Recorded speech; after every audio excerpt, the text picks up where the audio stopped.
because you are all patiently waiting for school board forum. My name is Linda Barton. For those of you, I'm not going to repeat everything, so you don't have to listen to the whole thing again.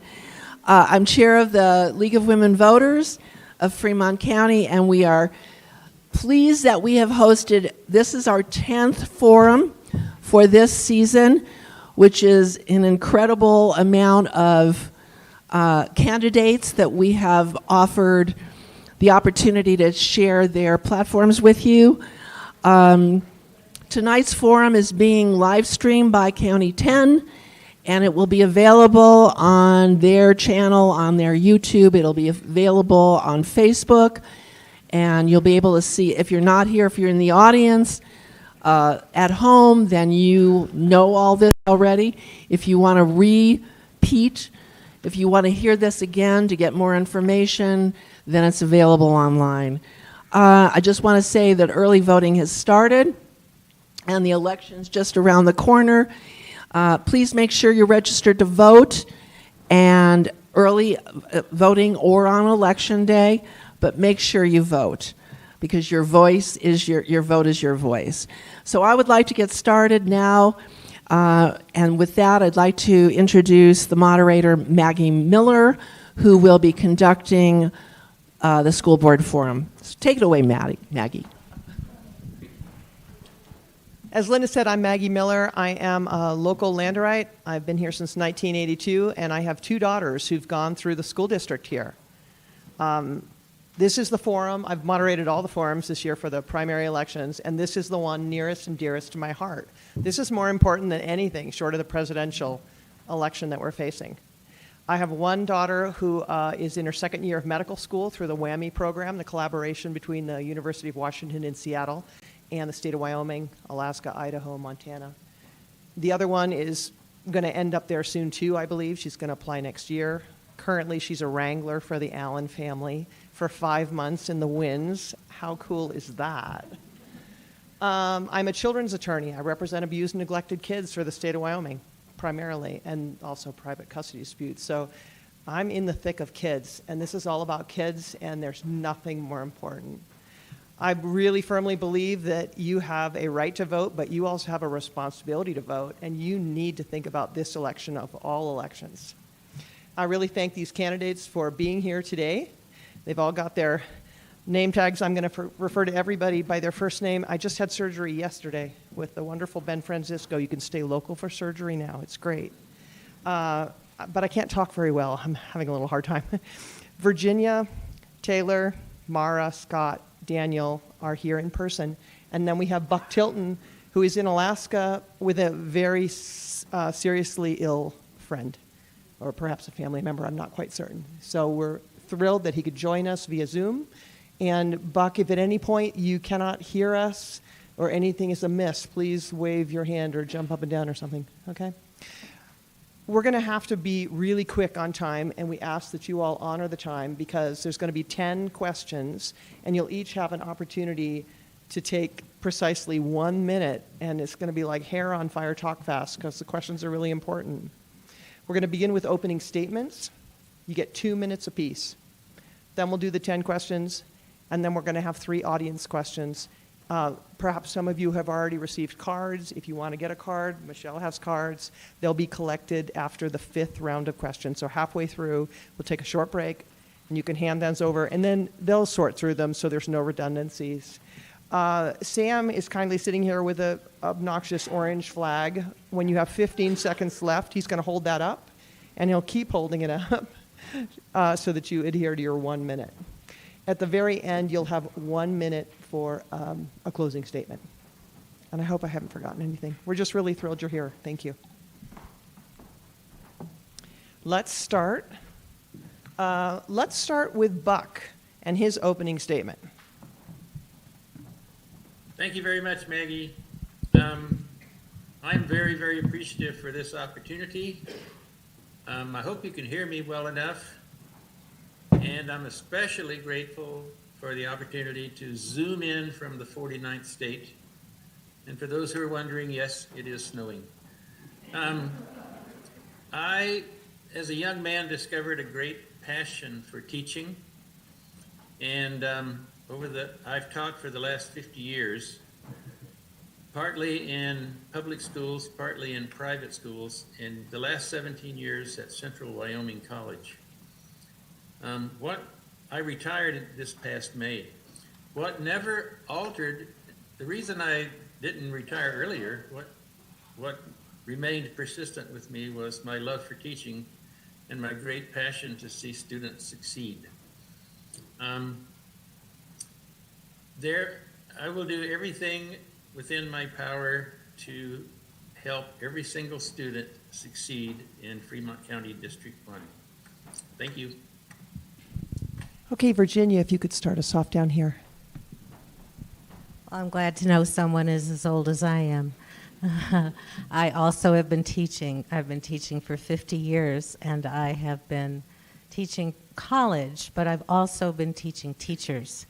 I've taught hundreds of teachers in the public schools, committed to giving them the classic text that I think all of our children should receive, because it is our legacy. It's our introduction into citizenship. Our legacy is a common legacy. We have common ground. We have common knowledge that builds on that ground. And the more diverse we are, the more we need that common legacy and that common ground. And that includes protecting language. I think it's very important that side issues not detract from the permanence of beautiful language. And I also think it's really important. I have 8 children and 24 grandchildren, and most of my children have been in public schools.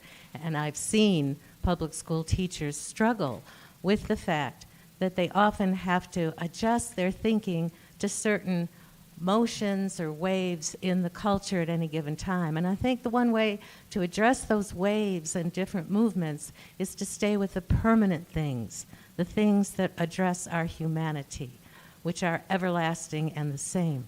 So our education should be beautiful. It should be temples of learning. We should think of an environment in which cell phones are not allowed and where technology is not emphasized, so that the book and the teacher and the conversation can take the place of artificial interruptions into the life of the mind. The life of the mind is our most natural thing. It's what we're born for, curiosity and learning. And what I think I can contribute is a lifelong of learning and sharing curricular understanding, as I have with teachers for now 30 years of my 50 years, that lifelong learning that I can share with teachers and with the curriculum on the board. Thank you. Yes, Taylor, please. Hello. Thank you all for attending or online. My name is Taylor. I am running for school board again. I am a Wyoming native, and I have 3 sons that are school-aged whom I adore. My husband is a Lander native, Justice, and we've been living back in Lander for about 10 years. I am a school psychologist and a board-certified behavior analyst. And for the last 16 years, I've been in education.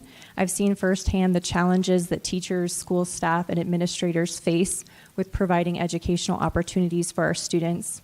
I also see the value of having open communication and respect with staff members where they have a voice and they feel valued.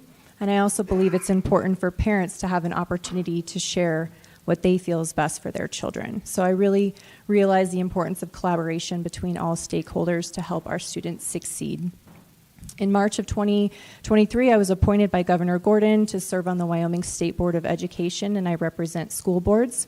So at a state level, I've worked collaboratively to help reduce the state standards and assessments that have created over-testing for our students and really a burden on our teachers. One of the greatest qualifications I believe I have is my heart for service.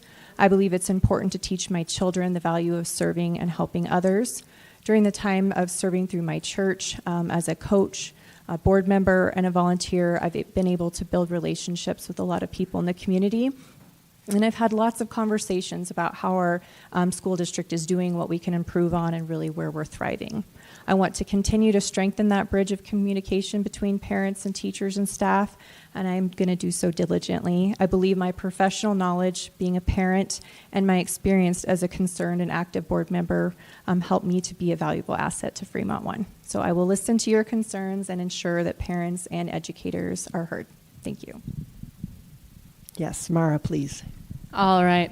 Well, my name is Mara Gans. I was born and raised here in Lander, and I attended Fremont County Public Schools for my K through 12 education. I've also worked as an educator for the past decade, and I currently work at Central Wyoming College. And I'm running for school board because I love this community. I'm also running for school board because I've been listening to our community, and I've heard a lot of concerns. Over the past couple of years, we have lost at least a dozen great teachers, and I fear we'll lose more.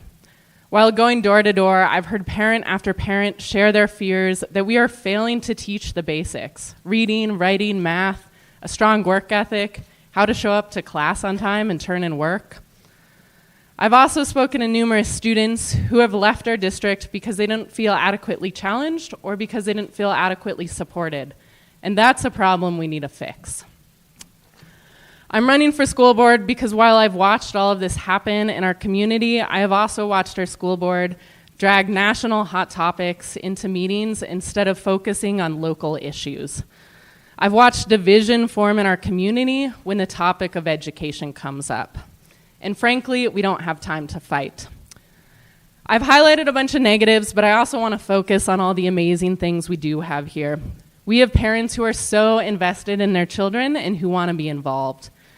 We have exceptional teachers. Many of my exceptional teachers are here in this room today, which is pretty cool to see. We have coaches and bus drivers who teach our students important life skills. We have counselors and nurses who pour their hearts into taking care of our students. And finally, we have some of the most amazing students. We've got an amazing team here, and I want to bring us together to provide our students with the best education possible, and I know we can do it. Thank you. Scott. My name is Scott Jensen. I'm a husband, and I'm a father to 7 children, all of whom have attended school in Lander. Currently, 5 still do, 3 in the middle school and 2 in the high school. I grew up in Evanston and Casper. I've lived in Lander for 10 years, so still kind of new here. I'm a veteran of the U.S. Army. I've served in law enforcement for 19 years. A career that has taken me and my family from El Paso, Texas, to Austin, Texas, to Moscow, Russia, and then finally here home to Lander, Wyoming. I know what it means to serve the most vulnerable on the fringes of our society, having spent the last 10 years investigating violent crime on the Wind River Indian Reservation. I am personally invested in the success of our schools, both for my own children's sake and for the sake of all the kids in this community. Every child has a right to have access to the highest quality education our community can provide. And that is what I've worked the last 5 years to achieve here, to ensure that that continues to happen.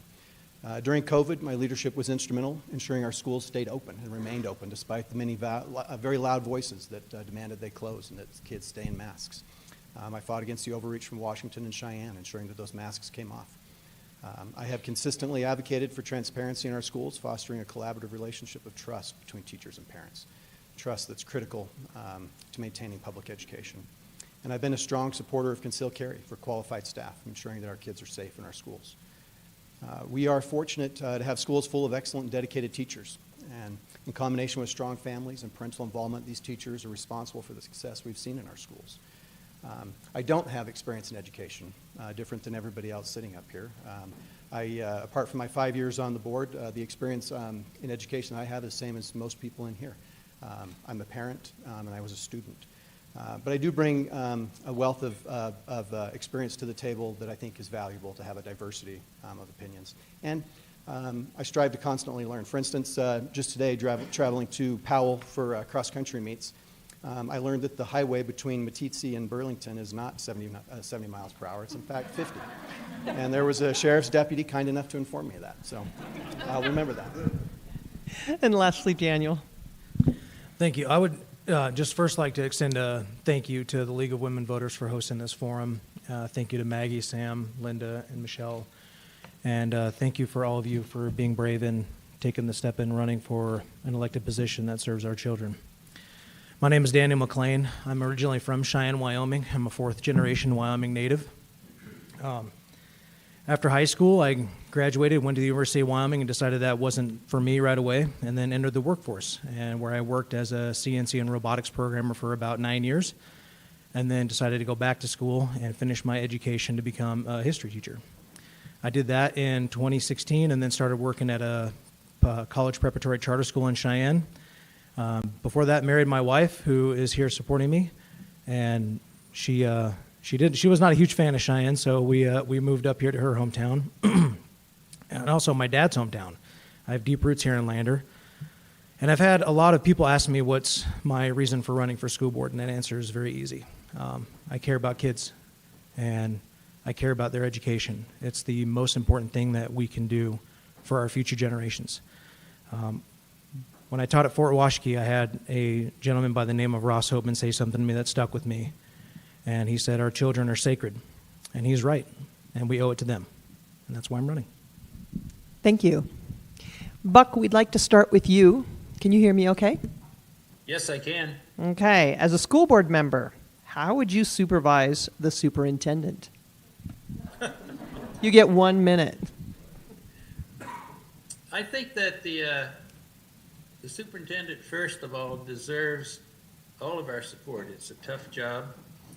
I think that in all of our roles as any kind of supervisory role, the key to success is communication. So I would hope to have regular and often conversations with the superintendent in order to for him to hear what our concerns are and for him to hear what our concerns are. That's it. Thank you. Okay.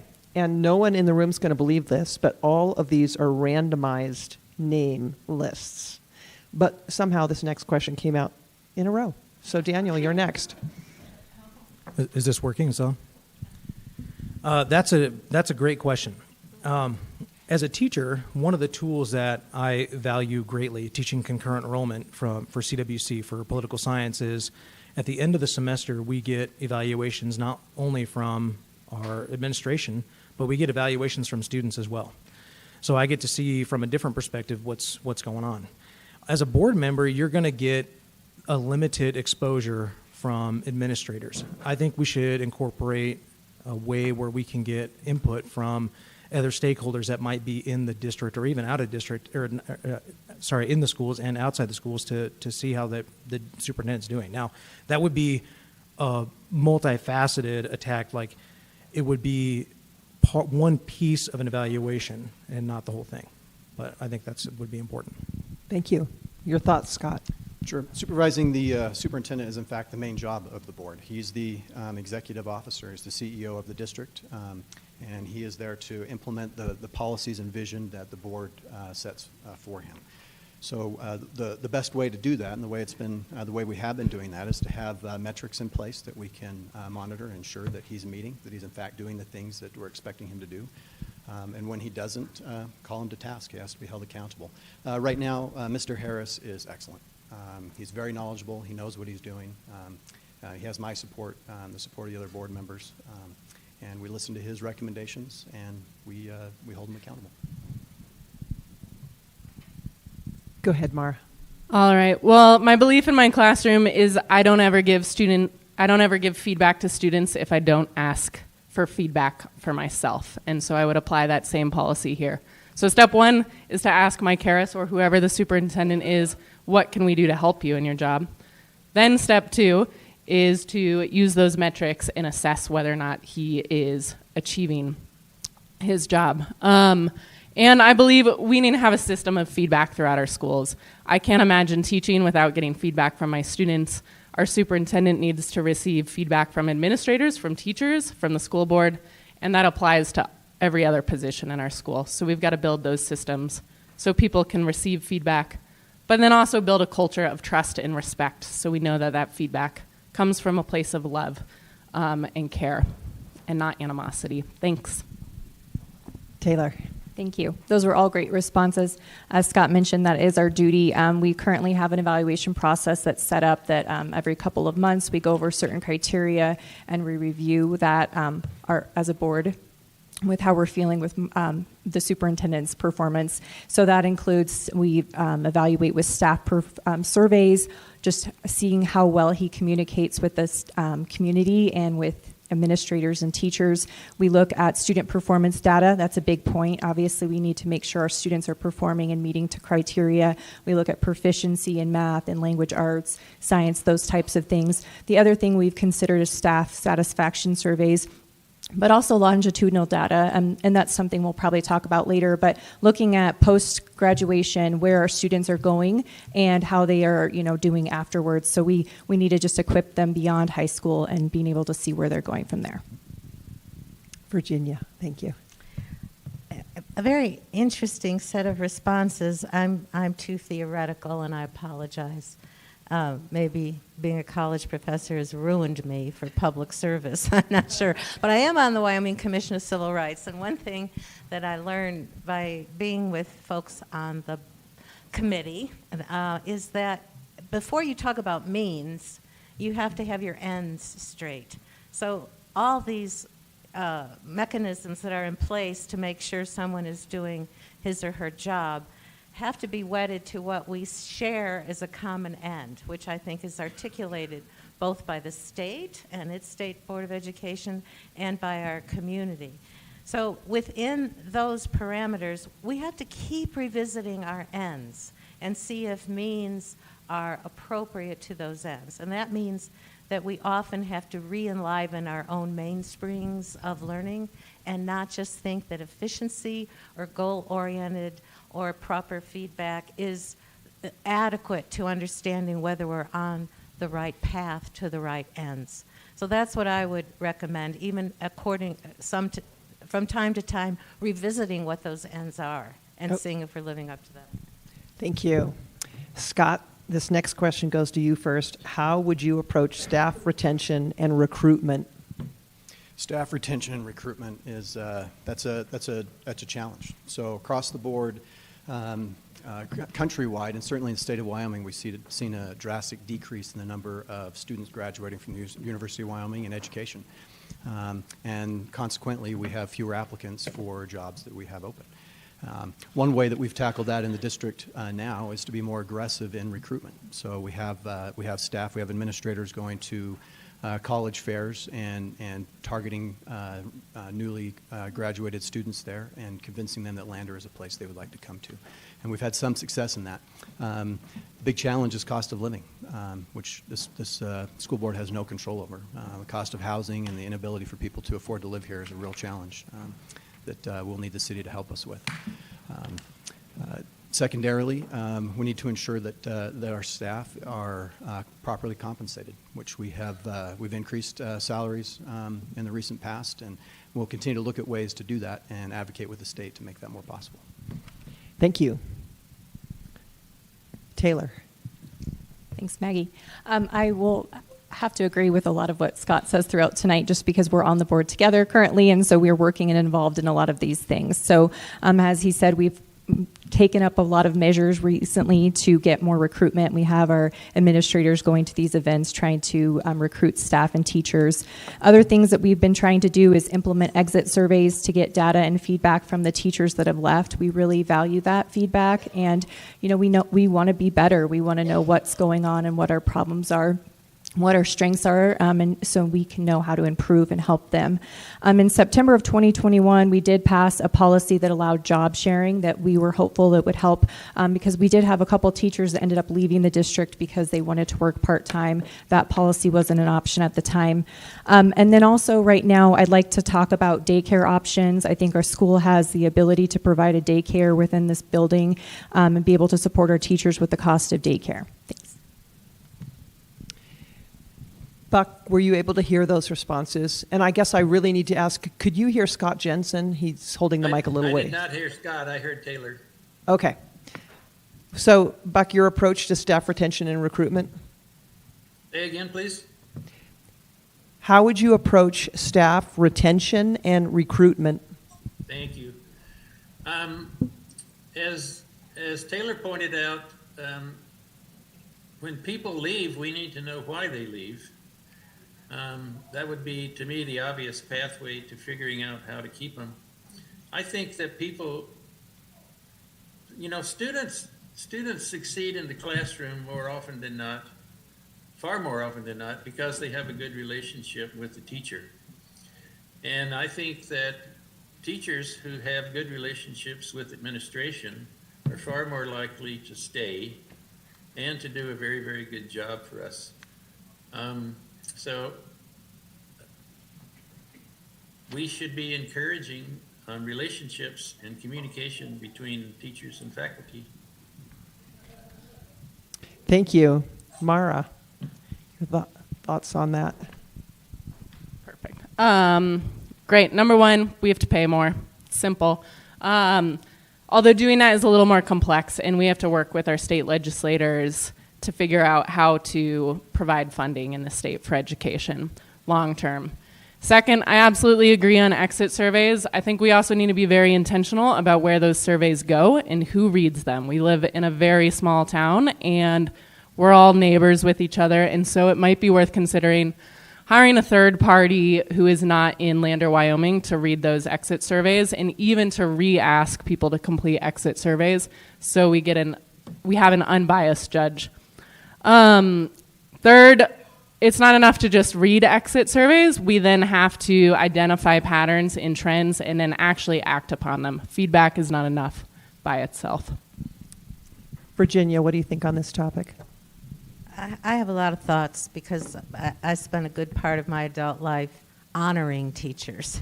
I think teachers, more than money, although money is important, they need to be honored. They need to be taken seriously.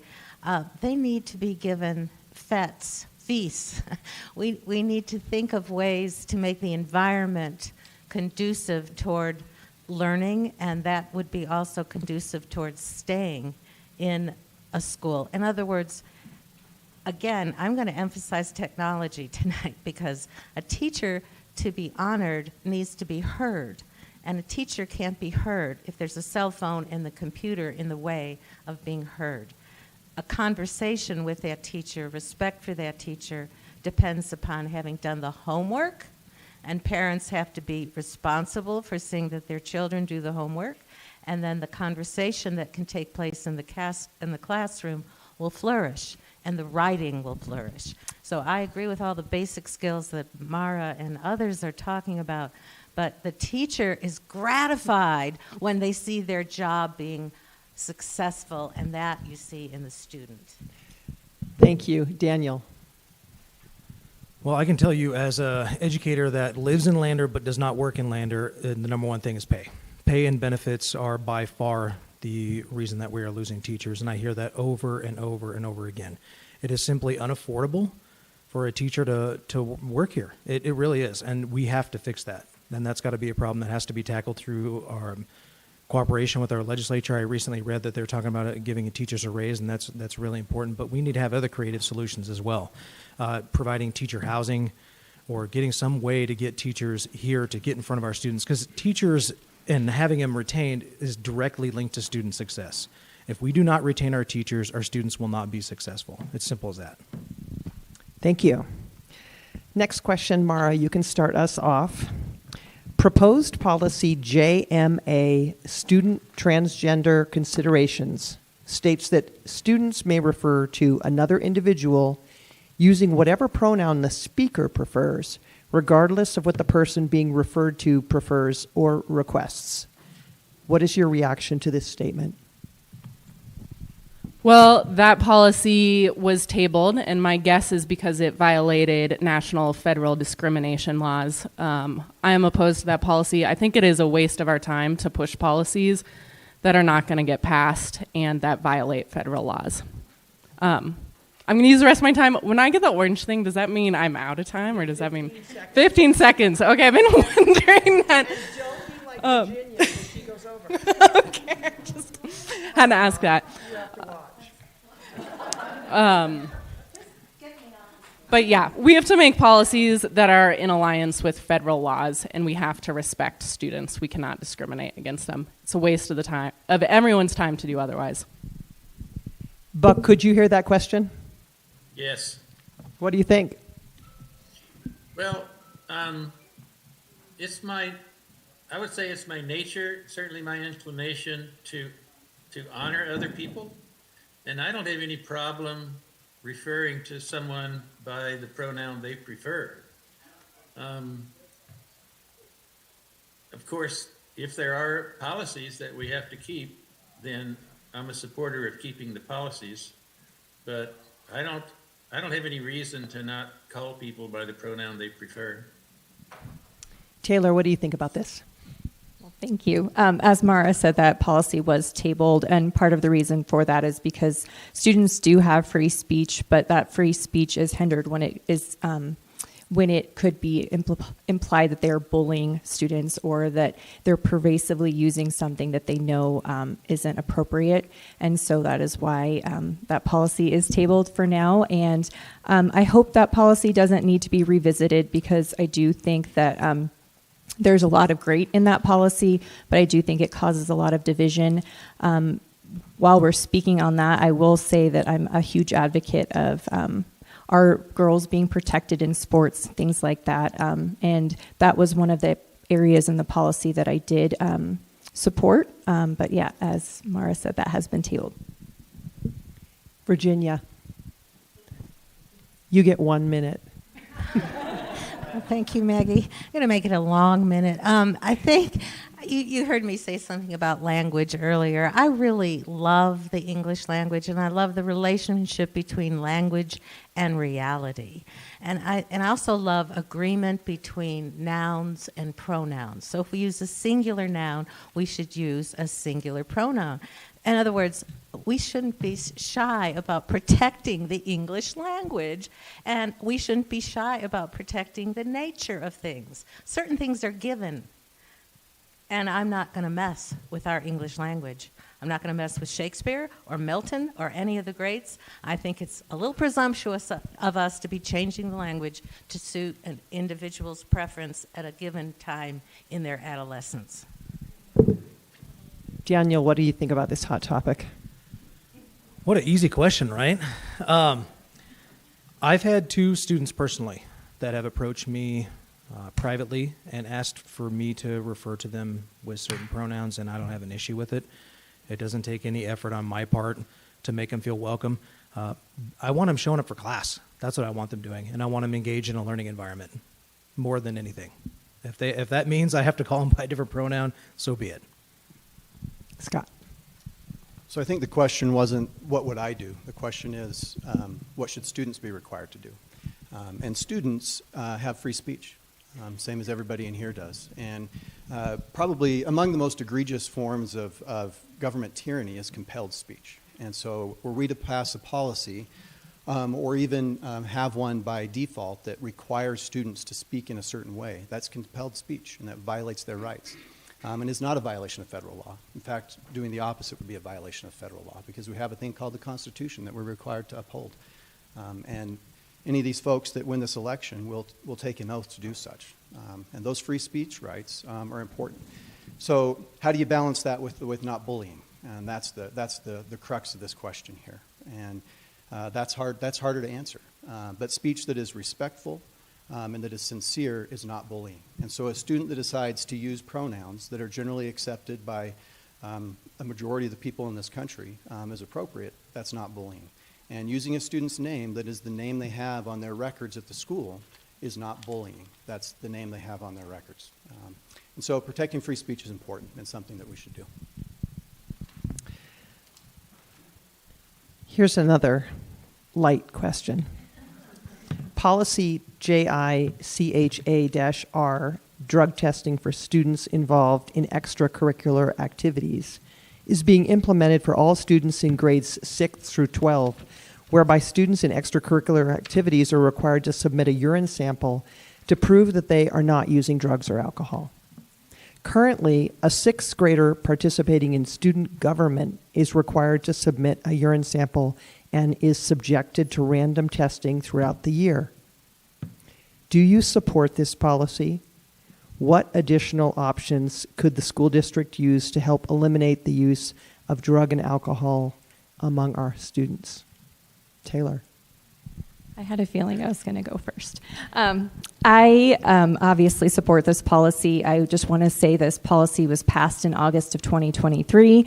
The conversations began in our community in about October of 2022 following the death of a student with an overdose. We had work sessions, public input, collaborative meetings. We had meetings with agencies and mental health providers. We sent out staff surveys in which 110 staff members said that they believed it. About 25% of students engaged in drug use. 72% 72 staff members believe that 25 to 50% of students engage in drug use. We had multiple coaches tell us that they supported this policy. So I do want to reiterate that the board has a duty, and we take that duty very seriously, of getting public input. And we want to provide the mental health that we need for these students. And in order to provide the mental health supports that we need to be able to identify which students have been using drugs. Extracurriculars are not they are a privilege. They are not part of your education. And so we're not violating any constitutional rights. Thank you. Mara. I have two thoughts. First, very personally, when I was in 6th grade, I did not want to do sports. I didn't want to interact with people. I was terrified of all of it, and it took everything for my parents to convince me to do sports. And if I had had to pee in a cup, I don't know if I would have done it. But by participating in sports, I had healthy friendships, I had healthy hobbies, I never used drugs, I had friends who never used drugs. That's the type of culture we need to create. Second, we do need to address the drug issue, and we need to think about how we are supporting students and how we are encouraging them to ask for help. We need to create a culture where students will ask for support instead of creating a culture where students are going to hide from us that they are using drugs. We have great police and law enforcement services in this town. Let's let them do the policing, and let's try and find ways to get our students into counseling and real support for drug use. Scott, what are your thoughts on this? So clearly I support this. I voted in favor of this policy over a year ago when it was being considered, and it's rolling out now. The reason I supported it and do now is because we have over the last number of years seen an exponential increase in the number of students intoxicated in school or bringing drugs into our school, and that's elementary school right up into the high school. That's a disturbing trend and something that we need to try to curtail. Our kids deserve drug-free campuses and drug-free activities. So the Supreme Court has ruled that we can, in fact, drug test kids that are participating in extracurriculars, and so that's what we're doing. My concern, similarly to Mara's, is that student participation in extracurriculars is a key indicator for their success in school. And were we to see a decline in participation, that would be very concerning and something that we'd have to figure out how to address.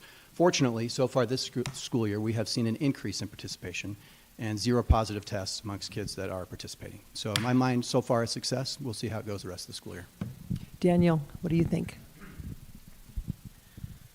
Well, being a student of political science and now a teacher of political science, I have to look at this from that perspective. And when I look at this policy, in any policy, you can at least find one redeeming quality. This is one where I can't find any.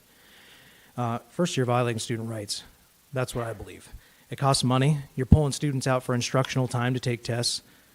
I want kids in class learning, not taking drug tests. That's what I want them doing. And there's so much other things that go with this too. Like the athletic director is now in charge of administering, or not administering, but like going over these tests. Like it's just it's like whack-a-mole with bad policy. Like it's just bad all around. There's nothing good about it. Buck, what do you think about this? First, I think that there's very little indication that legislation alters behavior. I think what alters behavior is education. So I'm not in favor of drug testing. I'm not in favor of its cost. And as far as I know, there's no great amount of data that shows it works very well. So I'm in favor of having a robust drug education program. Virginia?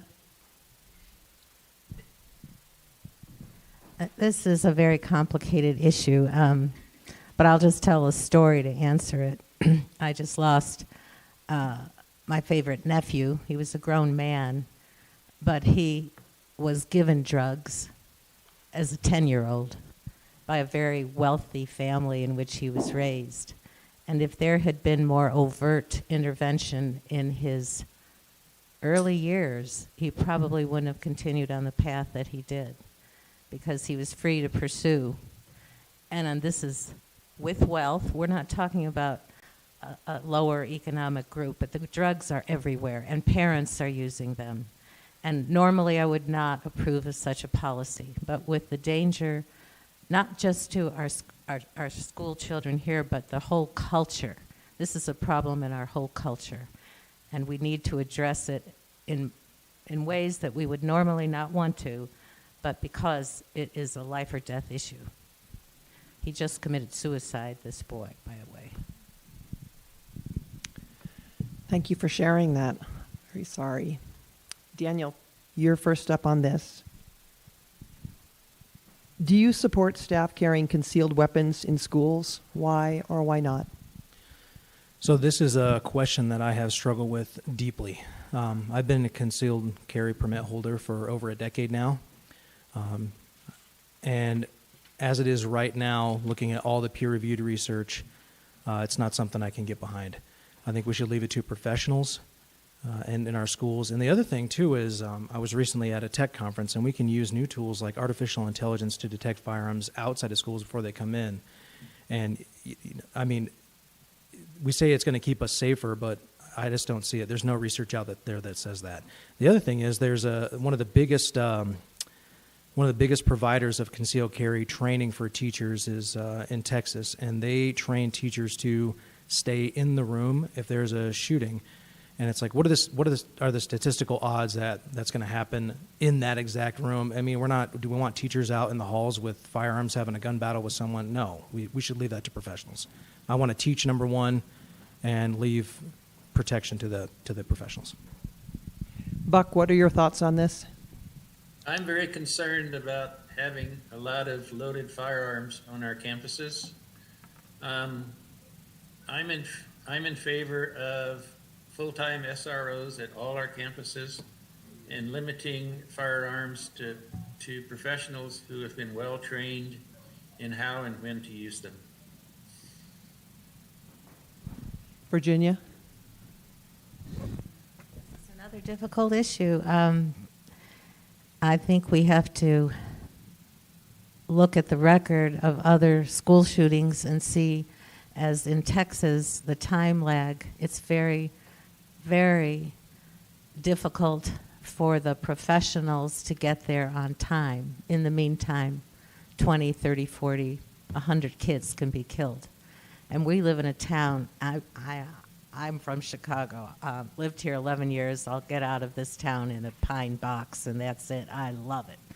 But I hate that we have to do this. But there's a culture with the internet and everything else that encourages this kind of violent behavior. And with a trained teacher, though the teacher should be teaching, I agree with you, Dan and Buck, it's a shame. But with a trained teacher who knows how to handle a gun, it may save our children's lives. It's unfortunate, but once again, we have disturbed minds out there, and we don't have time to save the other children. Taylor? So the average response time for school shootings is 15 minutes, according to the National Sheriff's Association. 50% of active shootings are over within 5 minutes, according to the U.S. Secret Service. So I absolutely support this policy. I've seen the amount of training and the psychological testing that the teachers that volunteer to do this have gone through. And to say that these teachers aren't qualified, I mean, we have an array of staffs in our district, some of whom have served in the military, former law enforcement. So to presume that they don't have the training is inaccurate. And I don't just support CKA, I support a lot of other trainings. Alice is a wonderful training as well. The signage, I believe, outside is a really great way to be a good deterrent, and this policy is a good deterrent. Unfortunately, you really can't compare statistics because we don't know what could have happened when you have these kind of policies in place. Thanks. Scott, and could you please hold the microphone a little closer? Right here. Because it's being live streamed. Yeah, so I'm qualified to talk on this question. So I'm a law enforcement officer. I've served on SWAT teams. I've been trained in the law enforcement response to active shooters as well as the civilian response. And Taylor's absolutely right. These shootings end when the shooter's confronted with armed resistance. And the faster that happens, the fewer the people die. And in our schools, the fewer kids will die. And so, yes, we have SROs, and we hope that they would be right there. They may not be at the school. And if somebody plans it right, they won't be, or that'll be their first target. We need a defense in depth strategy, and this is one layer of defense. This is a volunteer thing. We're not forcing anybody to do it, but they have to be qualified and capable and competent to wield that firearm. And then were the worst thing to happen, The more staff we have that are prepared to respond to such an incident, the sooner it ends and the more lives that are saved. This has been in place for 5 years. Is anybody aware of any problems we've had in the schools with staff having guns? No, because there haven't been any. And hopefully just having the knowledge that they're there and the signage on the buildings, that will itself prevent somebody from being willing to go in there and do this to our kids. Mara, if you could close out this question. Like Daniel, I've thought about this question a lot. I think it's a really hard one. And something I keep coming back to is this quote that it's attributed to Naval SEALs, which is that heroes don't rise to the occasion, they fall to their level of training. And at the end of the day, our teachers are trained as teachers, and our police officers and our school resource officers and our sheriff's department, they are trained in law enforcement. And we have to assume that when the worst happens, people are going to panic and fall back on their training, and I only want people with the most training wielding firearms in our schools. I want teachers to fall back on Alice training and get our students somewhere safe. They've got probably 15 seconds to close doors, block windows, lock those doors, and get students away. And I don't want them to be thinking about where their firearm is. I want them to be getting their students out of danger. So if anyone has an audience question, a volunteer could pick it up at this point.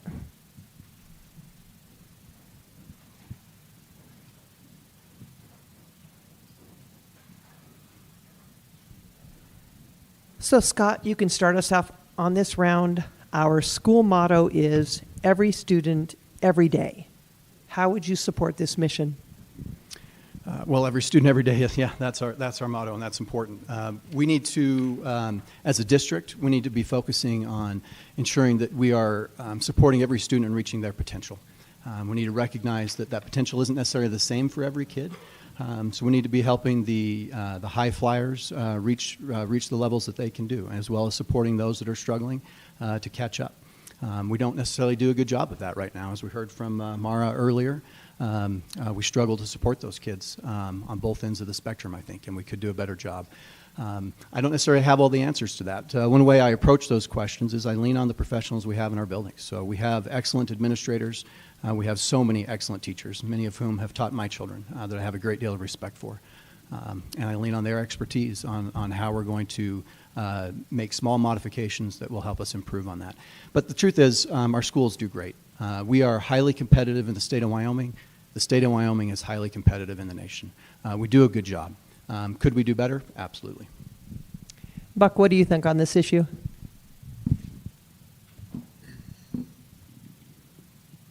Well, I think once again that caring for every student is going to result from the faculty and staff that we hire to be in our schools with our students. And I think that we need to be especially careful of things like bullying. I think we need a lot of education and intervention in bullying. The reason that most of the students I know that have dropped out of school in Lander has been because they were bullied out. And so, yeah, I'm in favor of supportive staff. I think that they're the secret to keeping our students happy and safe. Mara?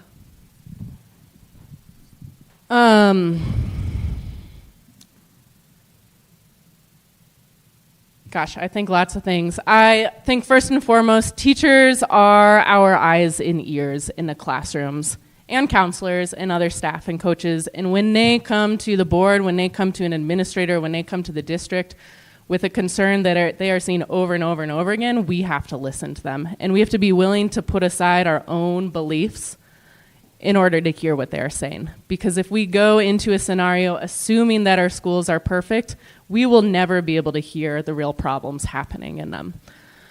I agree with what Buck said. I have heard from numerous families, substitute teachers, counselors in this district that bullying is a significant problem. And it is our job as a district to take care of every student, and that means we have to work extra hard for the students who are not comfortable or who are not able to achieve their best there. Taylor? So the motto, every student, every day, you could look at that a few different ways when we're talking about the bullying issue. I think that boils down to administration and school culture. If we have teachers that are aware of bullying happening and they're not supporting their students or helping to solve the problem, why is that? Is it because they don't feel like their administrators are supporting them? Is it because it's an overall arching cultural issue? Is the bullying, they don't perceive it as actual bullying. It's really hard to judge that. But when looking at just as a district and how I think that we should be suiting our students, I agree, looking at high flyers. One thing I've been disappointed to see in the middle school is we've gotten rid of a lot of the extracurricular opportunities. So for our high flyers like math club, math counts, those types of things are gone. But also looking at our SPED students, being a school psychologist, that's my heart is in special ed, and I love that our district does a great job with inclusivity and pushing students into the classrooms to be mainstreamed. I think that's very important. And lastly, just looking at like life skills, career and tech ed, and all those things. Thank you. Daniel, your thoughts? Well, for me as an educator, I look at this and it's very straightforward. Every student, every day means just that. Every single student. They deserve the best education that we can offer them, okay?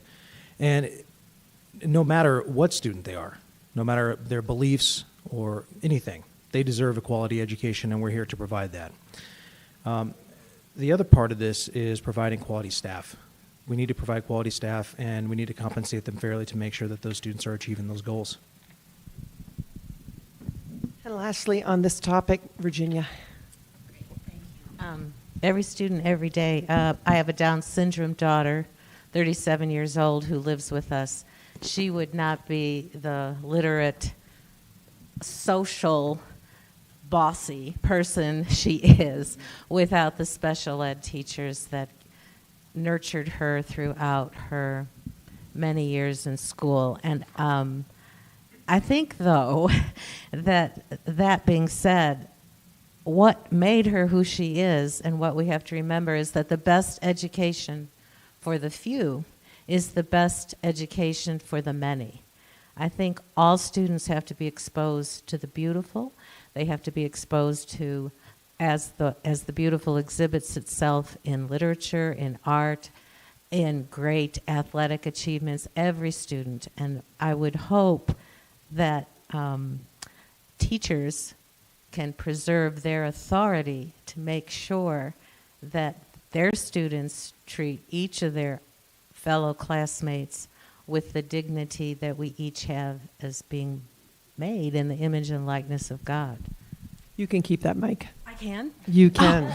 I won't give it up if you let me have it. This question dovetails with the last. The All right. Wyoming Department of Education's mission and vision Yeah. is to increase the percentage of Wyoming students who are college, career, and military ready. How would you ensure that our students in Fremont County School District 1 are prepared for careers, college, and life? Yeah. I think this was a question that was asked in the League of Women Voters questionnaire, and it's a very important question. You don't have people who are leaders or who want to go into the military unless they have models of leadership and models of military service.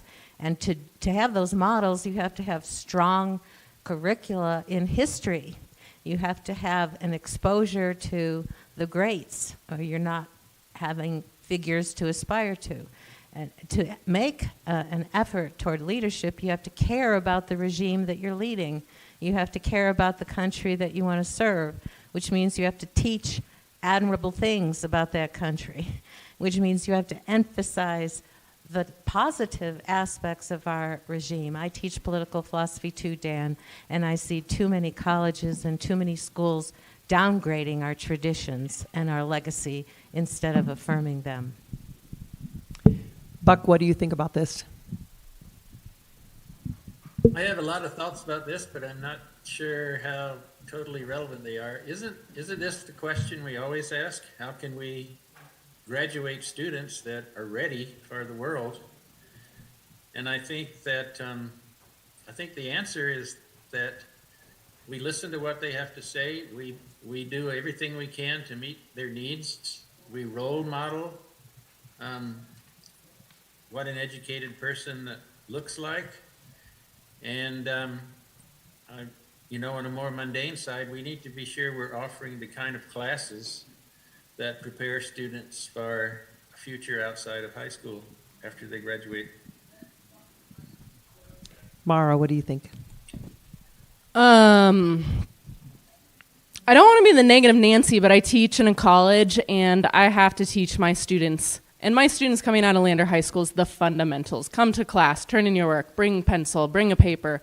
Like, we are not preparing many of our students for, it doesn't matter what it is, college, trades, military, a job. You've got to be able to show up on time. And I am afraid we are missing the mark. Our students are brilliant. They're lacking in some skills. And so I think the board needs to step up its assessment process in terms of assessing how are our students actually doing, how are the grading systems leading to the skills they are or are not developing, how are we supporting our teachers so that our teachers have times to help students develop these skills. And we need to be willing to ask hard questions and seek out feedback. I've heard so much feedback from teachers and parents and counselors and everyone in the schools while campaigning. The feedback's there. We need to start listening. Scott, what do you think on this topic? Yeah, so the question that we would need to ask is, how would we even know? How would we know if kids are ready? So we have a pretty good idea about kids that go to Wyoming-based colleges and how their graduation rates, are they on time, are they successful in school? But we don't, what about all the other kids? And we don't know. We've been working for a couple of years now to define that problem, to gather data so that we have something to measure against. The question we need to be asking our graduates, if we can find them and know where they go, is, are you being successful in whatever your next stage in life was, whether that was college or something else. We also don't do a good job in our district of recognizing the value of non-college career paths. We do a great job of pushing college, but that's not for everybody. And we should and need to recognize the value of the trades and military, and recognize those as honorable and valid paths for kids to take. Taylor? Thank you. Dittoing what Scott said, we have been trying to get some longitudinal data from past alumni students to kind of get their feedback of how they feel how we prepared them and how they feel in success. One thing that I think would be really important to talk about is, just those basic skills of time management, deadlines, grit and hard work and determination. When you go off into the real world, you're not going to get multiple opportunities to turn in a paper or do a project for your teacher. So the way our grading system works right now has some great advantages in standards-based learning, but there's a lot of disadvantages that I think that we need to still work through. But talking about conflict resolution and interpersonal skills, those are all really important. I agree with Scott in that we need to enhance our career in tech ed. Those are all things that not every student is ready for college. So externships and internships in our community would also be beneficial so they can see what they maybe want to go into and what they want to do post-college or high school. Thanks. Daniel? So one of the metrics we can use to measure student readiness for colleges is the ACT scores. And unfortunately, in Lander, they have been on a steady decline over the past 6 years. And we can look at student proficiency on Wyoming State tests. So the latest YTOP data that's publicly available shows that ELA proficiency is at 55% and math is at 40%, which are some pretty stunning numbers. So we can do better. How do we do that? We need to retain staff. I'm gonna hit that again. There's been an exodus, which has been really great for my district in Riverton that I teach at, because we have some really wonderful teachers over there that we have stolen from Lander due to low teacher pay, and we're very grateful for that. But I'd like to get teachers to stay here, and I'd like to get them to come back to Lander. Keep the mic. You got it. What do you believe is the role and job of a school board member, and what would be your priorities? I think we know them, but go ahead. Yeah. So the main role of the school board is to look at finances and then to hire a superintendent. And, I think that's what you need to focus on. But also you need to focus on retaining staff. I hate to hit it again, but it's simple. We need to do what we can to retain quality staff in this district. We just have to. It's directly linked with student success, and we need to do better. Taylor, what do you think about this? Thank you. We actually have 6 duties of a school board. So the first one is policy development and employment of the superintendent, responsibility for evaluating the effectiveness of those policies. So everything that we do over time, we need to be able to evaluate it. Going back to like the drug testing policy, you know, we'll be continually evaluating that to make sure that it does work. If it doesn't work, then we will definitely stop implementing something that isn't effective for our students. Being responsible for a budget, yes, we are in charge of adopting that budget, but public relations is another duty of the board. So, you know, I think it's very beneficial to be involved as a parent in the school board or school district, because you know the issues that your students are facing. You're out and about, you're in the community, you're getting feedback from others. And then we act as like a court of appeals for our students, staff members, and public when there's issues regarding board policy. Virginia.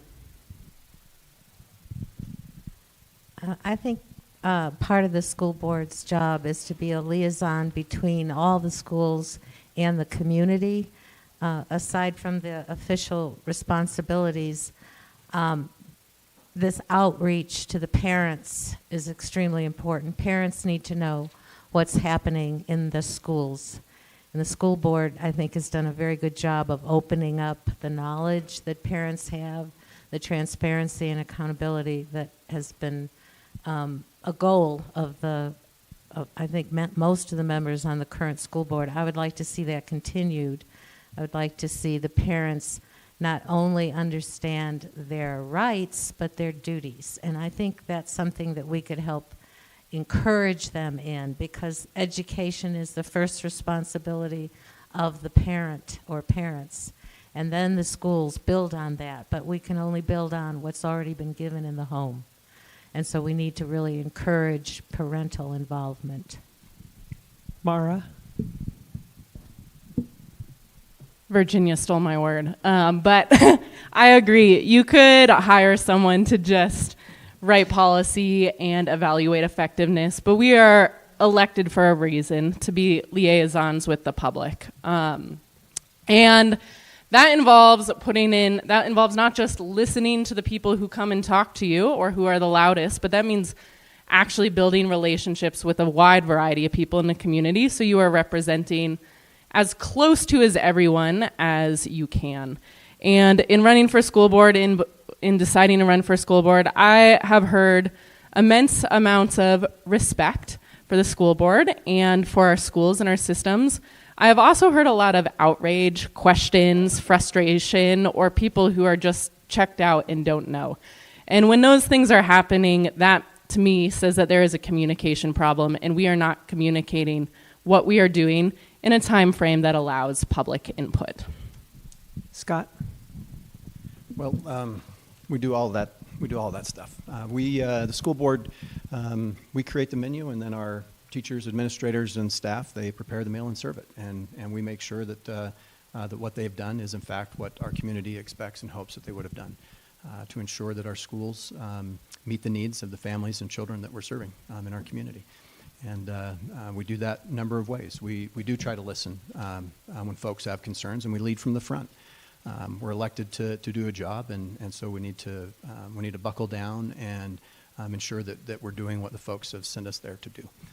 I know my attitude towards local government a number of years ago was, I'm just going to elect the folks that I think will do a good job, and then I expect them to go do it, and I wasn't paying much attention. That certainly changed as I got involved in more heavily in school, and certainly as I've served on the school board. But that's the role that I intend to fill for the constituents here.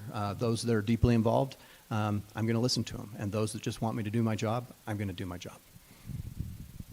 Buck, you're last. I think it's obvious that a school board's primary job is to make sure that the very best education possible is provided for all of our students. I think a big part of that is ensuring that our campuses are as safe as possible and every student is as safe as possible. And by that, I don't mean just physically safe. I'm talking about mentally safe and emotionally safe.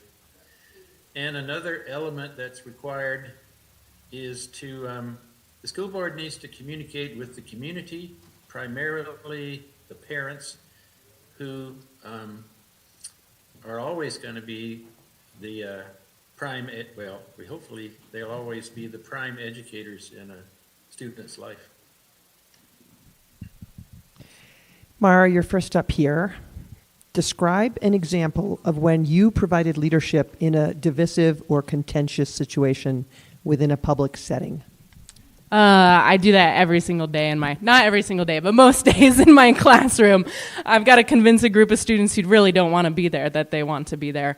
And I teach environmental science, and I teach climate change, and I have many students who have worked in oil and gas, whose parents have worked in oil and gas. I have students who are hippies from California who came out to Wyoming to study glacier loss, and they do not think the same thing. And so I have to find a way to bring everyone into into their education by validating their experience, by acknowledging that it has value, and by sticking to my objectives as an educator and presenting people with data so that they can decide for themselves. We have to trust people's own judgment. If we lay out the resources, I don't tell them what to think. I give them information to decide how to think. And I would bring that same energy into the school board. We're not going to all agree, but we've got to present the facts and let people decide.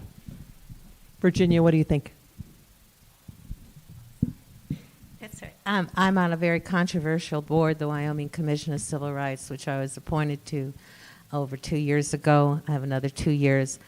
I work with some very interesting people who have different hobby horses, right? Strong opinions. My leadership has been referring the opinions to constitutionalism, which I know, which I've taught for many, many years, and which I love. And I think often we confuse our desires with our rights. And as a leader, I have found that my responsibility is to remind us that our desires are not always rights, and that constitutional issues govern those public institutions which we serve and which we are a part of. So in the role of a member of the Wyoming Commission of Civil Rights, I have had to write a dissent for the current proposal, which is fair housing, and which is trying to change the language of the Wyoming Fair Housing Act. I won't go into it, but I understand other points of view, and I'm listened to because I know what I'm talking about. Buck, your thoughts on this? Was that for me?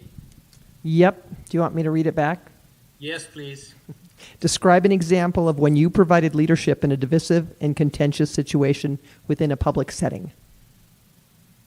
Well, as Mara indicated, good teachers have to be good leaders. I think that the first two things that come to my mind personally are the two times that outsiders opened the door and slammed it behind them into my classroom and were threatening to my students. And I was able to talk them down, and it all turned out all right. But there's been a lot of incidences where I've had to be a leader. Taylor? Well, besides the school board, which I would say is probably every meeting, I'm also a mom to 3 boys, so there's a lot of negotiating there and leadership and trying to get them to agree and have some common ground. So joking aside, I think this issue is just one where we all need to understand we come from different worldviews, different backgrounds. We need to be respectful of each other. And at the end of the day, we can disagree, but still have that mutual respect. There's been plenty of board meetings where, unfortunately, the public sees the worst of us board members, but we all greatly respect one another. We know that our passion is we're doing this because we love our students, we love our community, and we just have a desire and a passion to do what we think is best. And so just understanding that common ground, that we have more in common than we don't. Thanks. Daniel? So as a government teacher, which has been real fun the last 10 years, right? It's like I do this every single day. I lead discussions. I mean, one of the things that I do every year in my government classes, we do a Socratic seminar over Federalist 10, which is talking about factions, and that inherently gets pretty heated. And the students know right away that you can disagree, but you need to do it civilly and respectfully and back it up with data, and you need to back up your opinions. And I give them the tools to do that, and I don't tell them how to think. I just give them the tools on how to have those opinions and have them have an intelligent conversation with dignity and respect with their classmates. Scott, your thoughts? Yeah, so experience on the school board certainly would suffice to answer this question. But in my day job, I often have interacted with folks in the worst moments of their lives, and having to balance the needs of victims with respecting the rights of the accused often causes or forces somebody to walk a very tight line. And convincing people to do what's right often takes a lot of persuasion, and that's something I've had to pursue frequently. I literally have put my life on the line for my community and for my country, and navigated dangerous situations and done so successfully, oftentimes leading other people through those situations, and that's part of my background. Okay, Buck, you're first up on this one. Our school district enrollment is decreasing and is projected to decrease further over the next decade. This translates to less revenue to operate our schools. What steps should the school district take to bring students back into our school district? This includes students studying online or at private schools or homeschooled. Well, I think that there is a natural ebb and flow of students in public schools. So to some degree, there's some of that loss that will be just naturally regained. And I'm not sure there's anything we can do about it acutely.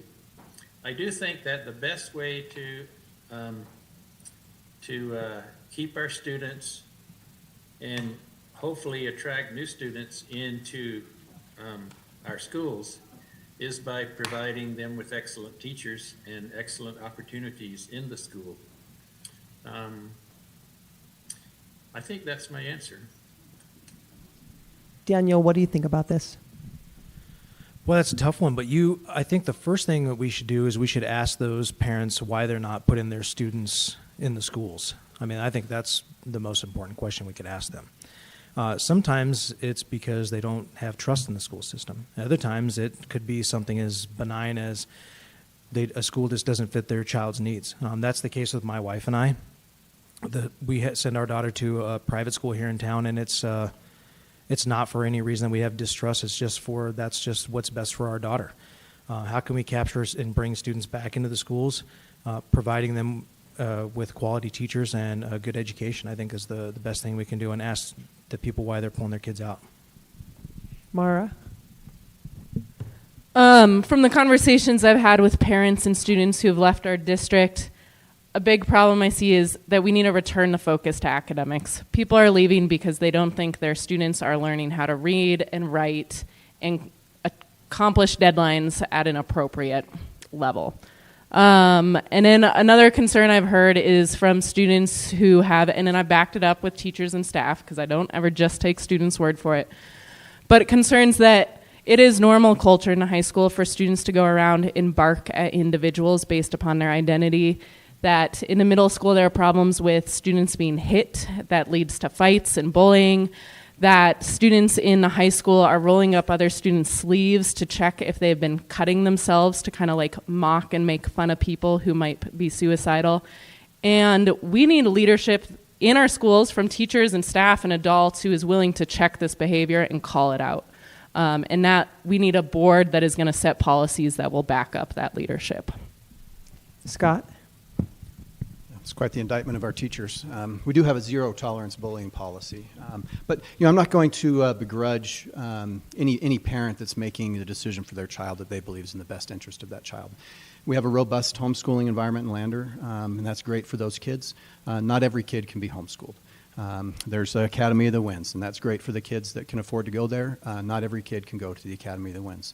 So it's incumbent upon us to make sure that we're doing the best we can with the resources we have for our public schools in Lander to provide for the rest of those kids. If we do a good job and we're competitive, some of them might come back. For homeschoolers, we frequently provide some classes for those kids, and we should continue to do so, as well as activities. We also need to recognize that the demographics in Wyoming are not good for growth. We're not replacing ourselves with the birth rate, and so we're going to have declining enrollment. We can see that. We project that out looking at the number of births directly correlates to the number of kids that are going through enroll in kindergarten, and those numbers are down. So we're going to have declining enrollment, and we're going to have declining budgets and revenue then, and so we'll have to tighten our belts and figure out how to adjust as that happens. Taylor? Thank you. Superintendent Harris shared at our last board meeting that we lost 81 students last year to either in-state public schools, private school, Academy of the Winds, and 12 to homeschool. So that is close to $1.2 million in revenue. I did survey some homeschool families. I reached out to 18 different families, which equates to about 60 children. So if you think about, we get about $15,000 per student, 60 children. That's a lot of kids that aren't enrolled in our schools. And a lot of them, it's a philosophical and a religious issues, and I understand and respect that completely. But of those that I did survey, 83% of them said they have a lack of trust in the school system. And so those are things that we can fix. That lack of trust we can build back, and we can do better to improve that. I don't think, looking at the 16 that went to private school, obviously they don't have a homeschool philosophy. Again, I think we could get those families back if we built back that trust and showed them transparency in our curriculum and trust. Virginia? I know many of the homeschooling families and often talk to them. I would have killed my kids if I did homeschooling. I have 7 daughters, and they were always carping at each other. One son who heroically survived. But I think it's amazing what people do in homeschooling. I think the board board members should have a forum and invite those members in the community who are homeschooling or going to other schools, and invite them to a discussion. It's wonderful what you've done, Taylor, collecting information on this. But if we had an open forum conversation together, talk about what the curricular issues are, what are the behavioral issues, what are the staffing issues, what's the whole environment. Public institutions, public schools are the first thing that were founded in this country, and they are the mandate of Congress from the very beginning. And we have to realize that our future citizens are our publicly educated children, and it ought to be good for everyone. All right, Daniel, you can start us off on this one. The school district has systems allowing parents to monitor their students' education materials. Is it sufficient that parents can monitor educational materials through current systems, or is it necessary to remove learning materials across the board when some parents deem them inappropriate? Well, I think this is hitting at the book policy, and I have very strong opinions on this, and it comes from a protection of student free speech rights and individual liberties. We have a robust decision from the Supreme Court in the Miller decision and subsequent court cases that have reaffirmed that students do have rights, and they have free speech rights and freedom of expression, and we need to protect those. And libraries are a beacon of sharing of ideas, and I think once we start removing materials, it's not a good thing. Now, when it comes to educational materials, like maybe curriculum in the classroom, anything that I do in my classroom is open for parents to view. Now, as far as making that public, I mean, there's been some talk of that, and I don't know that I'd be incredibly supportive of that, but I'd be open to it if I had more information. Thank you. Mara? I think it's really important to remember that parents have rights over their own students, but they don't have rights over everybody else's students. And so we need to design systems that allow parents to have input in their own child's education. That is absolutely crucial, but we cannot let those systems take a right or access to a resource away from other students. And my fear with the current book policy is that it allows one parent with the support of the board to remove a material from the library from every student. And I would way rather that parent take the responsibility to just ask that that resource is not shared with their own student, or that there is a process that involves more stakeholders in the process, so we get more community input from literary experts, from parents, from families, from students, from English teachers. Taylor? Thank you. Again, I'm going to presume this is about policy IJLA. So just to give you guys a little history lesson on this policy was previously called KLB, and it was actually enacted in July 20th of 1988. And then it went through some revisions and changes and is now called IJLA. But the premise back in 1988, almost 40 years ago, talked about the board having ultimate responsibility for curriculum and instructional material, and that parents had a process to challenge materials based on religion, ideologies, profanity, and obscenity. So as we know, a profane and obscene material isn't covered in the Constitution, isn't covered in under free speech. And so the school board has never banned a single book in the last 10 years that I'm aware of. Book banning isn't anything that we encourage. There was a book removed by a librarian, and I'm the one that went through that process. And this new process just honors parents, and it shows transparency so people can look at what books are being reviewed and then what the result was of that. Scott? Yeah, so yeah, we don't ban books, and no single parent can veto the content being used in our schools. But what we do have in this policy is transparency, and so what it does is allow a parent, if they have a complaint, which they could have done since 1988, had a complaint about a book or material in use in our schools.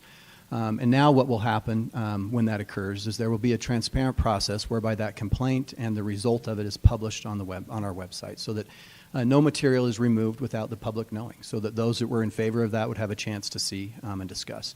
The fact is our schools belong to our community and need to be responsive to the needs of the community. And that's what the board is elected to do. We're democratically elected representatives of the community to ensure that the schools meet the standards that we have. A library, our school libraries are tiny. 10,000 books out of the 200 plus million books that are available. Highly curated, small collection of books that's meant to enhance the education of our kids. There are plenty of materials that have no business in a school library, and we'll ensure that they're not there.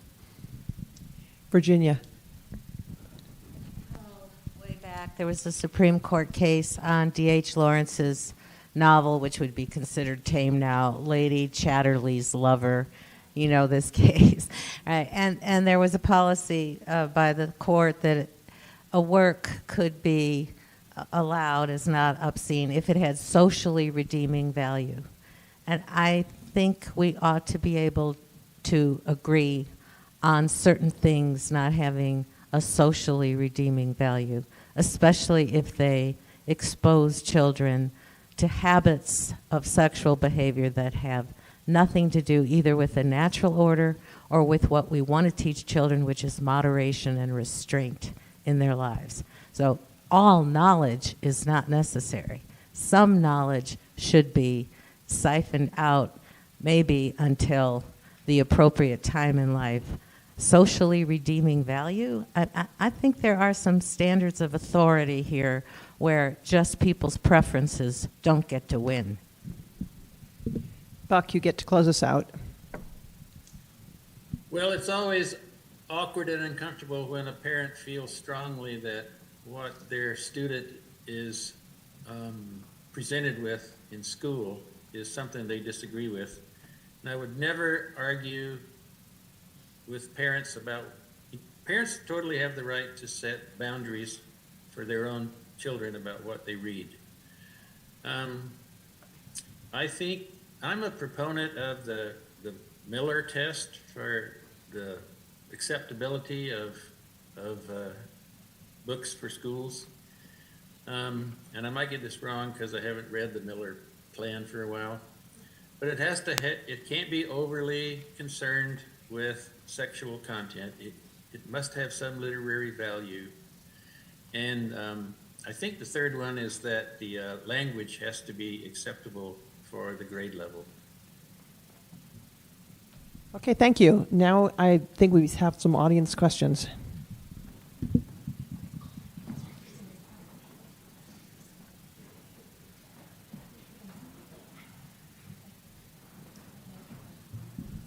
Okay, Buck, you get to start us off. Currently, the district is hiring teachers in our district that do not have teaching degrees and before student teaching. Do you agree with this approach? Well, in principle, no. I think that a teacher should be trained to teach and to manage a classroom in other ways. I think I have to balance that against the reality of whether we have enough teachers or not, or enough staff or not. And I can accept that there may be instances where we have to bend the rules in order to provide adequate education for our students. Scott? Yes, one strategy among many to try to find qualified teachers. And one way to accomplish that is when we have people already in our community that already have housing, that already live here, that would like to teach in our schools, but there's a real barrier with student teaching. Very few people can afford to step away from work for that amount of time and not draw a salary. And so we're trying to bridge that gap and find ways to find quality teachers and be creative about it. So this is one method of doing that. Mara?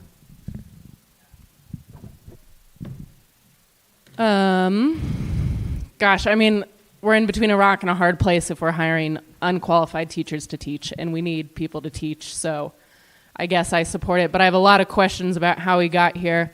We have a lot of people who live in Lander who have left this district and now commute to Fort Washakie, to Riverton, to CWC in Riverton to go teach there, and they have left an accessible, close to home community to teach somewhere else because they were not happy in our school district. And part of that is pay, but I think we also have to start acknowledging that there may be another issue at play there. And so it goes back to what I said earlier. We need to have better exit surveys, and maybe we need to reach out to teachers who have left our district. And that needs to be done by someone who people feel comfortable sharing with, who is not connected, who's not their neighbor or their grocery store teller or their kid's friend's parent. Taylor? This is a tricky one. I do support it if there isn't any other qualified staff in our district. And I know there's been some instances lately where that isn't the case. And if that's the case, why are we not going for the more qualified of the individuals? And so in that situation, as a board, we're not privy to any of that. We don't get to be in part of interviews or anything like that. So we're taking and trusting our administrators and their recommendations. And so there's a fine line between trusting your administrators and, needing to know more information. But I do see the value when we have staff that have worked in our district. They know our students, they know our community. They're trying to go back to school and continuing education. And so they're trying to better themselves, not having to have someone that we're recruiting and getting in our town and maybe living here for a year and realizing this isn't the community that they thought it wasn't working for them, and they're leaving. So, there's benefits and disadvantages to this situation. Virginia?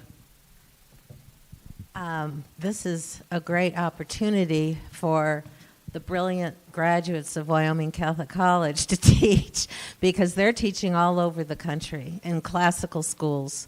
They are hot items. We get recruiting agents from these classical schools from the East Coast to the West Coast to the mountain.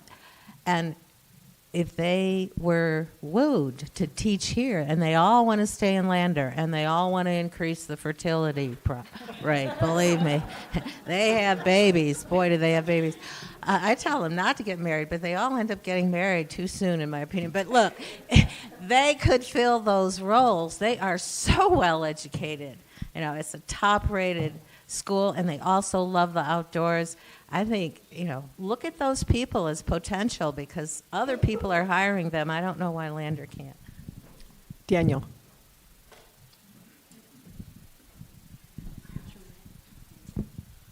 So this is a great question. Do I support it? Yes, but with some guardrails. Teaching is a profession, and we need to respect that. And if we're going to hire a teacher that does not have a teaching license, then we need to provide them with an on-ramp and some really, really heavy-duty support. So Riverton has done this. We have 2 teachers in our building right now that are not certified, but they are working on certification. And one way that Riverton has helped alleviate this problem of having just thrown these people to the wolves is there is a veteran teacher and an instructional facilitator, oddly enough, that we took from the Lander School District, who is giving them an on-ramp, and he's in their class co-teaching with them multiple periods a week. And I think if we do this, we need to do it right, and we need to do it thoughtfully, and we need to give those teachers every support that they deserve to be successful. Okay, thank you. So audience, hang in there. There's only 2 more questions, I think. Scott, you get this one first. Would you support eliminating mobile phones in all our schools during class time? Yes. Taylor? Yeah, no, I'll keep going. You can keep going. Yeah, I absolutely will. In fact, if I'm elected this go around, I anticipate working on a policy to make that happen for next school year.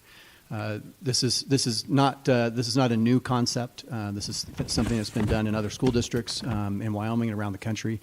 Laramie has started that this year. I have a brother who teaches down there, and he says it is a success, that it has been absolutely a positive thing. Better student engagement, fewer behavioral issues, less bullying, just positive across the board. And I think it is something that we should look at doing here. The data, the science behind this is pretty clear. The constant cell phone use by kids raises anxiety, raises depression, suicidality, the bullying. All of those things increase with cell phone usage, and engagement in school declines. And so if we can remove those from instructional time, I think it will improve our quality of education and the outcomes that we're offering here in Lander. Taylor? Thanks. I also support it, and I would be in favor of moving forward with a policy on that as well. I'm not going to repeat everything that Scott just said, but anxiety is a huge issue that I see, and as a school psychologist and a mental health provider, we're constantly worrying about our students' well-being. We're worried about their body image and, how they relate to others, and just allowing them that access to the cell phone just with no guardrails is a very concerning thing. To my surprise, Los Angeles Unified School District passed a policy on this, and that's over 600,000 students that are going to be impacted, and they are now going to a no cell phone usage policy. I'm just double checking the dates on this. I believe that was in July of this year that they passed that. So I think it's a national trend. It's a national movement that a lot of people are seeing, and not that we want to always bring national issues into our hometown, but it's obviously something that's impacting all our students. Buck, what do you think about this? I know that where it's been tried, it's almost always been successful. Successful meaning that not only do the teachers find it conducive to education, but the students also find it conducive. For that reason, I would be in favor of not having cell phones in classrooms. And I'm also in favor of no cell phones in classrooms after the last 17 years of telling students to turn off their cell phones. Virginia? I don't have to tell them that because we have a policy that they have to check in their cell phones, and then they can use them when they travel at our college. And honestly, what a difference it makes when our speakers come here to address our students as guest lecturers. They always say, your students look at our faces. Your students have eyes. Their necks aren't bent over. Right? This is an amazing, I didn't grow up with a cell phone, and we managed to get around, and our parents managed to find us to pick us up. It's about the classroom. We don't want cell phones to take away from that transformative spirit that a classroom should be governed by. And we also don't want them to be looking on their computers at messages that come in from their cell phones, which has the same kind of bad effect on the experience of learning. So it's about learning. It's not about keeping up with mom. Daniel?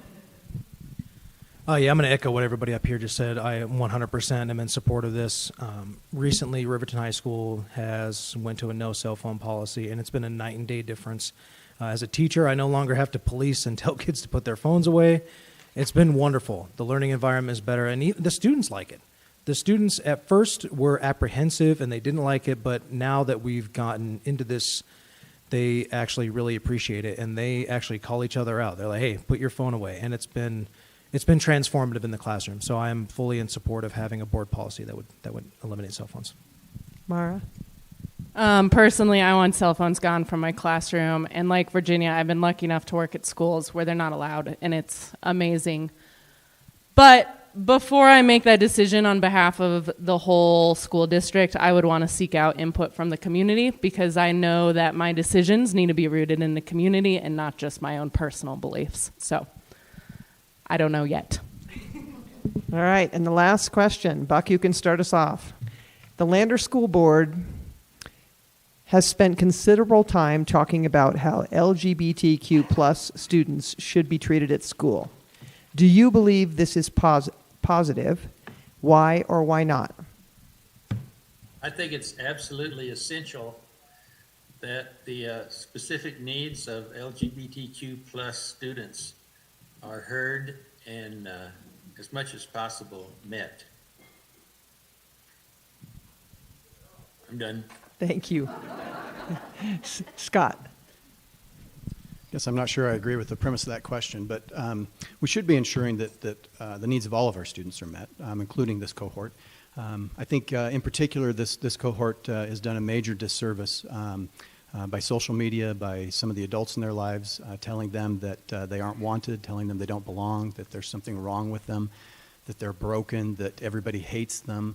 These are the messages that they're given frequently, and they internalize that, and then they bring it to school and they believe it, and it's not true. These kids are wanted in our school. They aren't special in any particular way. They're just like every other kid. They're just normal kids trying to get an education. Our teachers in our schools are not targeting these kids. They're not providing education to these kids over other kids. That's just not happening. We have excellent teachers in our schools that care about the education of all of our students, including this cohort. Taylor? Thank you. I think it's a little interesting question. I'm trying to dissect what the premise and how they meant. But how I see this is that all our students, like Scott said, should be considered and treated. So every student every day is all of them. And so by teaching our students that one particular group deserves more or doesn't have as enough or, things like that, I think that's the wrong way to approach issues. I think we should approach all of our students with respect and compassion. They all deserve a relationship with their peers and their teachers. They all deserve to come to a place where they can feel wanted and a relationship's cultivated. And so I think the more we try to box in students and label them and do these individualized things where this is what you are and this is what you are, it just creates a lot more division. And I think we just need to remember that we're all human beings, we're all people, we all deserve love and respect. Daniel? Well, as an educator, I can tell you that I've had several students that fall under this umbrella, and if students do not feel safe in schools and our classrooms, they're not going to learn. And we need to lead by example as a board and be welcoming and inclusive of everyone. And as Taylor said, every student every day. That's our motto. We need to live by it, and we need to lead by example. Every student, no matter what they identify as, needs to, or they deserve proper education, no matter what. And I stand by that. Mara?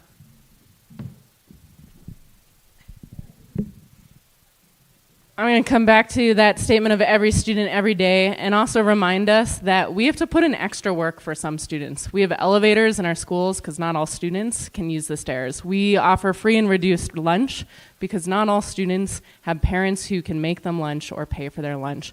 We have paraprofessionals who help students who struggle to read and write so they can access the same education. And so we have a long precedent in Wyoming of providing extra support for certain types of students that I don't want to put students in boxes, but we unfortunately have to put students in boxes. There are students who need an elevator and there are students who don't need an elevator.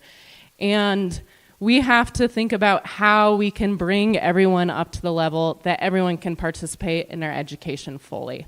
And I think that what LGBTQ students in our schools have asked for is pretty small. They want to be included in our non-discrimination policy. That is so minor. They're not asking for elevators or money for more lunches. Like, can we not write them a line that says we acknowledge them and their hardships and then move on with providing a great education to them? Daniel, Virginia. So personal identity is very influenced by trends and by media and by the culture as it's being lived out. And the identity of a young person is especially fragile. And I think it's important that we respect the nature of each person and not think of this cohort, as Scott puts it, as a special group that needs to be treated. I think what we need to do, and maybe this is similar to what Taylor's saying about putting people in boxes, I think what we need to do is teach good books and let people find out their identity as they grow up and get past some of their inclinations. And if we ground them in whatever their temporary inclinations in some cases might be, as opposed to permanent inclinations, I think what we're doing is encouraging something that we don't need to encourage. We need to be teaching them, not working on how we adjust ourselves to a young person's growth and hope to know his or her full meaning in life. So we want to give each of you an opportunity for a minute to address anything that you want to reiterate, or maybe something that wasn't covered that you wanted to touch on.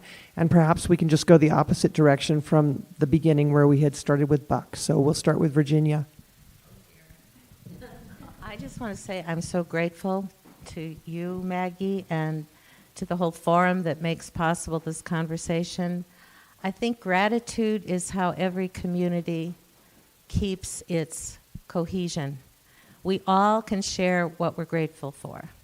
And public education is that vehicle in which we share with our children that for which we should be grateful, for life, for the givenness of life, for the gift of wanting to know.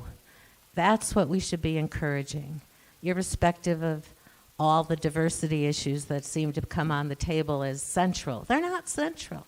What's central is the common humanity that God has given us. And we have to find those attitudes and those dispositions that work to build on that gratitude in ourselves and in our students. Thank you. I would just like to take this time to thank the League of Women Voters for putting this on and volunteering this. Great questions.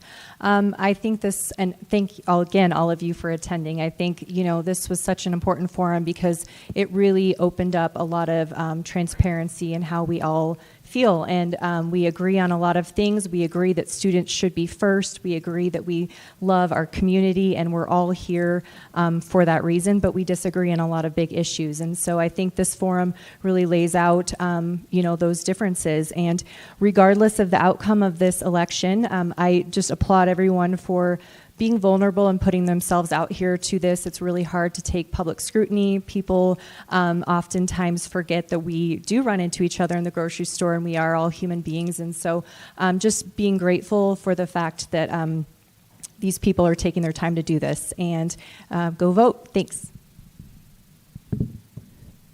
As you've probably noticed driving around town, there are school board signs everywhere. And while I'm looking forward to November 6th so they can all come down, I think it's really awesome that we have a community that cares so much. Like, our town is littered in our colorful signs. So whatever the outcome, I hope that we can come together as a community and find all those people who care and figure out how to work together. And I hope that if it's the people with the green and blue and purple signs, we can think about who's living in those houses with the orange and dark blue and white signs, and vice versa. We have a lot of work to do to reach out to everyone in our community so that we hear everyone's concerns, and we can hopefully find not a perfect consensus, we're not going to find it, but at least a process for making decisions that brings people in and makes people feel respected and like there is care. Thank you. Yeah, I think I guess I would just like to highlight that maybe the tenor tonight has seemed a little bit negative towards our schools, possibly. I don't think that's quite fair. I think we have excellent schools here. Like I said, my 7 kids, 5 currently attend school here, and they do that because my wife and I have generally had a great experience with our kids here. We've been very happy with the teachers that they've had the benefit of learning from. They've done great in school, and like I mentioned earlier, we are very competitive in the state of Wyoming, and we're competitive nationally. So we can just look at the ACT scores. Wyoming has 100% participation in the ACT, which is different than most states. Most states have a small percentage. Only college-bound students are taking that test. Here, everybody takes it. We're better than the national average here in Lander. That's pretty remarkable. So we're doing good. And can we do better? Yes, and we need to find ways to improve. But overall, we don't need to overhaul education in Lander. We just need to make small improvements. So something I would like to go back to and put some more answer, because it goes fast, is a focus on mental health too. I think going back to that drug policy, I'd like to readdress some things, and I'd like to first focus on treating the problem, the root cause of that problem, and not just the symptom, which is a student having substance abuse problems. And to close, I would just like to say I'll echo what Taylor says. I appreciate everyone up here taking the time to run, and I do really feel that we at heart have the best for our students. And we might have some different ways of going about it, but we all care about students, and that's why we're here. I can tell you if elected, the first thing and the last thing that I will consider about any policy is is it good for kids or not, and that's it. Well, Daniel stole some of my thunder, but I think that the fact that so many of you are here this evening is a clear indication of your commitment to this community and your interest in the education of our students. I think the important thing now is to take that to the polls and vote on November 5th. Thank you. And thank all of you for coming this evening and spending this time. We really appreciate your attendance, and we especially appreciate that you all came. There were some forums that weren't attended.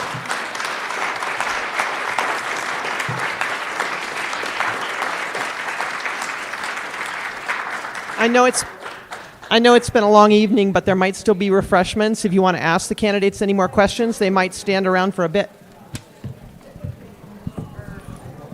Virginia, great job. Great job. Great job. Really wonderful. And that's a problem. If you don't weigh 270 pounds either. Hey, Taylor, thank you. Excellent. Thank you.